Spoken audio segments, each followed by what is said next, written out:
प्रदेश में लंबे लॉकडाउन के बाद ग्रीन जोन में आने वाले जनपदों में सरकार ने ढील देने के बाद उत्तराखंड के अधिकांश स्थानों पर आज शराब की दुकानें खोली गईं, जिससे शराब प्रेमियों को राहत मिली। वहीं शराब को लेकर राजनीति शुरू हो गई है। भाजपा और कांग्रेस के नेता आमने सामने आ गए हैं। शराब को लेकर आरोप प्रत्यारोप राजनीतिक होने लगा है।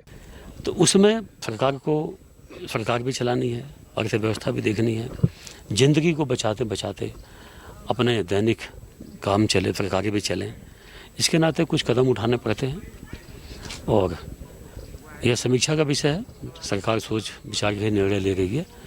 आगे जनहित में होगा तो इसको सुचारू किया जाएगा और वह कोई नेगेटिव फीडबैक आएगा तो इसका भी ध्यान दिया जाएगा। दूसरा, मेरा तो ये मानना है कि शराब की दुकानें नहीं खुलनी चाहिए थी। अगर शराब की दुकानें नहीं खुलती और अवैध शराब जो बिक रही है उस पर सख्ती से रोक लगती, तो जो शराब में पैसा जा रहा है, इस समय पैसे की कमी भी है लोगों के पास, वो पैसा दूसरी चीज़ों खरीदने में जाता और लोगों का स्वास्थ्य भी ठीक रहता और लोग दूसरे जो हमारे क्षेत्र हैं उनकी बिक्री भी बढ़ती।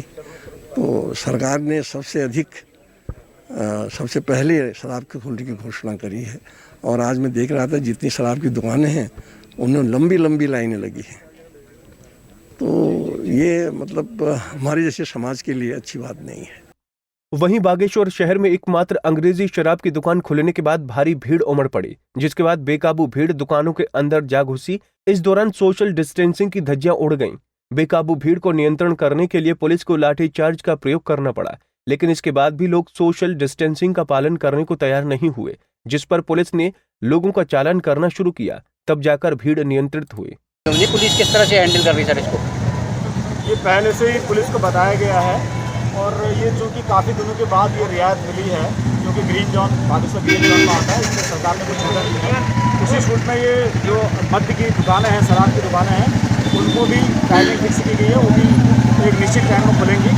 तो बहुत दिनों के बाद दुकानें खुलने के कारण आज काफ़ी भीड़ है, बाजार में भी काफ़ी भीड़ है और ठेके में भी काफ़ी भीड़ है। तो सुबह से यहाँ पोस्ट लगा रखा है और हम लोग टैकल कर रहे हैं इनको बताया जा रहा है कि कम से कम 6 फीट की दूरी रखें एक व्यक्ति से दूसरे व्यक्ति के मध्य में। इसका जो पालन नहीं करेंगे, जो नहीं कर रहे हैं, उनके खिलाफ हम कठोर कार्रवाई कर रहे हैं और अगर आवश्यकता पड़ेगी तो मुकदमा भी दर्ज करेंगे। कम की स्थिति लोगों में बनी होगी, इसलिए ज़्यादा भीड़ है, लेकिन ऐसा है नहीं, क्योंकि आज के बाद रियायत दी गई है तो रियायत काफ़ी आगे तक चलेगी। जब तक सब सामान्य रहेगा कोई दिक्कत नहीं। बात है भाजेंगे, अगर ये सोशल डिस्टेंसिंग मेंटेन नहीं करेंगे या इस तरह के जो कानून के विरुद्ध काम करेंगे तो हमें अगर बल का प्रयोग करना पड़ेगा तो हम बल का प्रयोग करेंगे। वहीं चंपावत में लॉकडाउन में दी गई रियायत का लोगों ने पहले दिन जमकर लाभ उठाया। बता दें कि बैंकों और कपड़ों की दुकानों में भारी भीड़ देखने को मिली। लोहाघाट में तो कई जगह पर जाम के हालात पैदा हो गए और सोशल डिस्टेंसिंग की सरेआम लोगों ने धज्जियां उड़ा दी, जिसके बाद पुलिस को सोशल डिस्टेंसिंग को बनाए रखने के लिए कड़ी मशक्कत करनी पड़ी। संकट काल अभी खत्म नहीं हुआ है। जैसे कि आज लॉकडाउन की कुछ छूट देने के बाद में जनता की भीड़ भाड़ एकत्र दिखाई दे रही है, जो कि बहुत ही संकट नजर आ रहा है। इस भीड़ को तुरंत नियंत्रित करे सरकार और वे भी जन जागरूकता अभियान चला रही है। सर देखिए, काफ़ी दिनों बाद लॉकडाउन खुलने से थोड़ा मार्केट में भीड़ जरूर है, लेकिन पुलिस प्रशासन और स्थानीय प्रशासन इसको मेंटेन करने की पूरी कोशिश कर रहा है। इसके अतिरिक्त जिन लोगों द्वारा नियमों का उल्लंघन किया जा रहा है तो प्रॉपर विधि विरुद्ध उनके खिलाफ कार्रवाई अमल में लाई जा रही है और प्रॉपर इस चीज़ को मेंटेन किया। बता दें कि लॉकडाउन नए सिरे से लागू होने के साथ ही देश भर में रेड, ऑरेंज और ग्रीन जोन के हिसाब से नई व्यवस्था लागू हो गई। बता दें कि ग्रीन और ऑरेंज जोन में शराब की दुकान खोलने की अनुमति हो गई, जिसके बाद सुबह से ही शराब की दुकानों के बाहर लंबी लंबी लाइनें देखने को मिली।